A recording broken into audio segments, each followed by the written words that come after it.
Bazigit Volkatajev, gimęs 1979 metais, svoris 100 kg, ūgis 1,83 cm, rinks Rusija, Machačkala. Jūsų dėmesiui viena iš Japonijos rinks žvaigždžių, kovotojas iš Rusijos, Volko Chano mokinys, Bazigit Volkatajev. Jis yra 3 kartus pasaulio ušų sandos čempionas, tarptautinės klasės sporto meistras, 2001-2002 metų Rusijos kovų be taisyklių nugalėtojas. Ir šioje dvikovoje prieš jį turės kautis Kęstutis Arbočius, gimęs 1974 metais, svoris 90 kg, ūgis 1,82 cm. Jis atstovauja Alytaus sporto klubui Roninas. Kęstutis Arbočius pirmą kartą pasirodo tarptautinėme Bushido rings turnyre, tačiau jis yra gerai pažįstamas tiek Lietuvos sporto pasaulyje, tiek Amerikoje, kuris nekartą dalyvavo kovų be taisyklių varžybose. Be to, Kęstutis Arbočius yra pelnęs nemažai titulų tiek kovinės savigynos, tiek Šidokan karate, tiek kickbokso arenose. 1998 metais jis yra tapęs Europos kickbokso čempionu pagal vieną iš versijų. Paskui porą metų iš eilės jis yra iškovojęs pasaulio Šidokan karate čempiono vardą.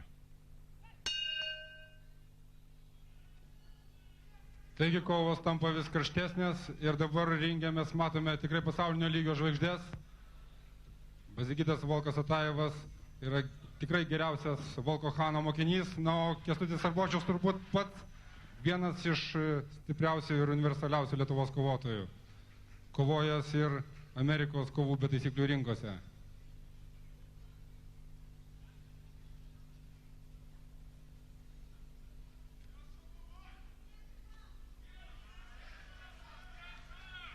Kęstutis Arbočius užsiėmė starto poziciją. Priminsiu, jog šioje padėtyje negalima smūgiuoti į veidą ir tai šiek tiek varžo kovotojų veiksmus. Vyksta tam tikra taktinė kova. Ir štai Kęstučiui Arbočiui pavyko praeiti vieną gynybos liniją, jis apžergė vieną iš Bazigito Atajevo kojų ir dabar galima atakuoti toliau.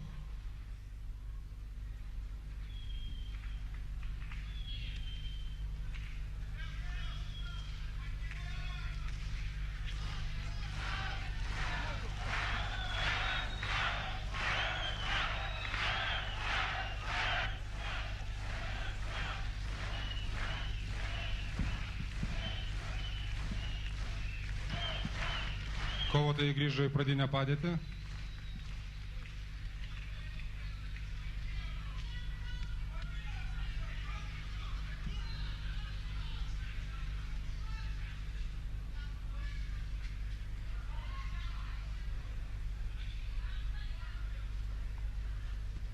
Apėjo iš kitos pusės dabar varžovą Kęstutis Arbočius. Tačiau Bazigitas Atajevas vėl grąžino viską į pradinę poziciją.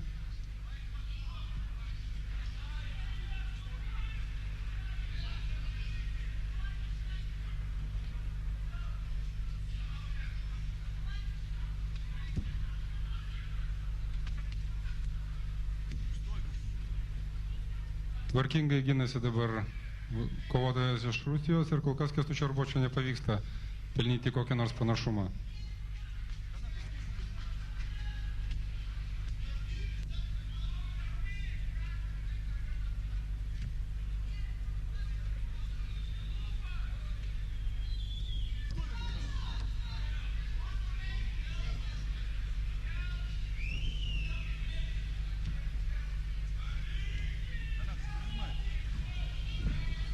Ir štai Bazigitui Atajevui pavyko išsivaduoti, atsistoti ir dvikova bus tęsiama stačiomis. Kągi, galbūt dabar bus įdomiau.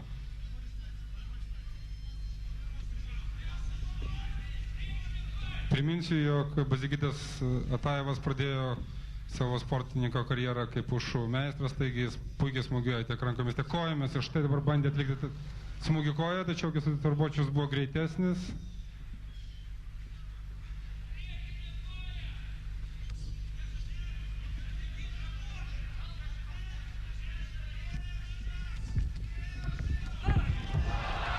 gerų smūgių į veidą dabar pasitiko savo varžovą Kęstutis Arbočius. Vazikitas Atajevas šiek tiek apsvaigęs. Tačiau nestabdė kovos teisėjas.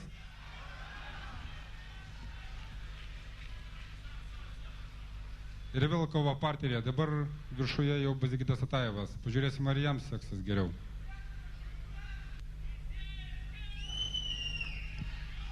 Prasidėjo paskutinė pirmojo raundo minutė.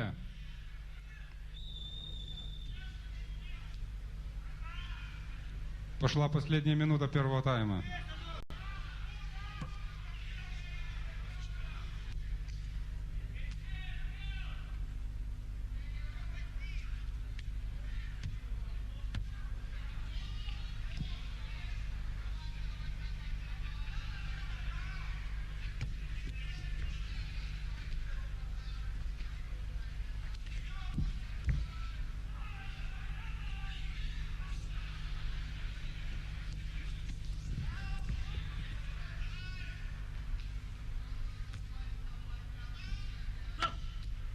Kęstutis Arbočius apsigynė šioje situacijoje ir teisėjas kelia kovotojus.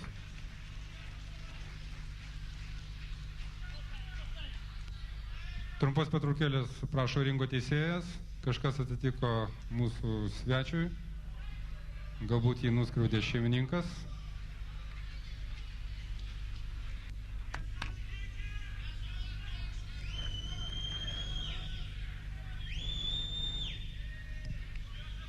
Ir likusios 4 sekundės.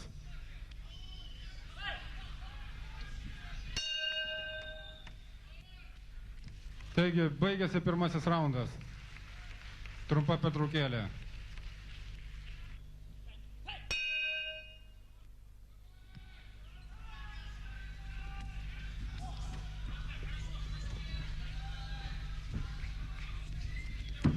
Kęstutis Arbočius bando priartėti prie varžovo, Vazikitas Atajevas pabandė atlikti kontraveiksmą, nepavyko ir Arbočius tęsia puolimą.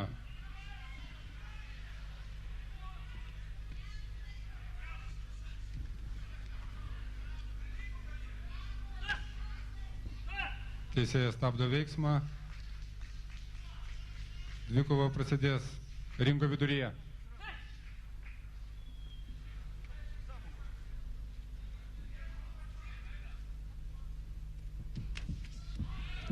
Pagauna dabar Kęstučio Arbočio koją varžovas ir Atajevas atsiduria viršuje.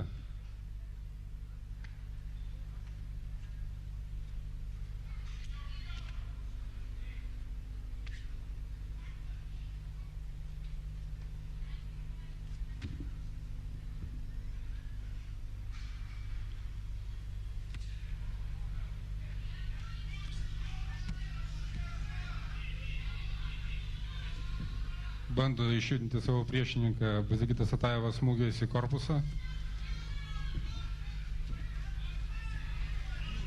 Ir ruošiasi atlikti skausmingą veiksmą, jeigu tai jam pavyks įsikabinti į varžovo koją.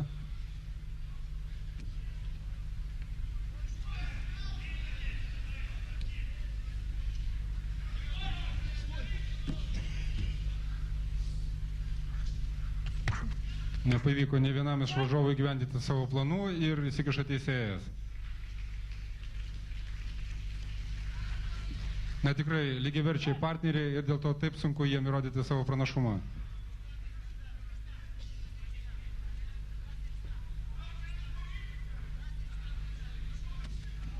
O kokį smūgį praleido dabar Kęstutis Arbočius, knockdownas, na ir palaikykime dabar jį. Ar atsikelsis? Na, Kęstutis Arbočius patyręs kovotojas ir manau jis tęs dvikovą.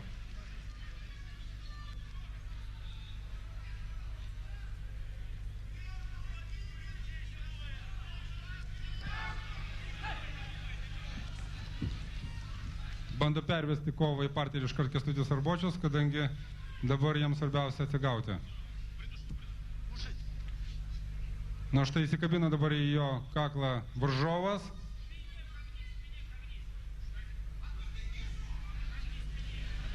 Ne pačioje geriausioje padėtyje dabar yra lietuvis.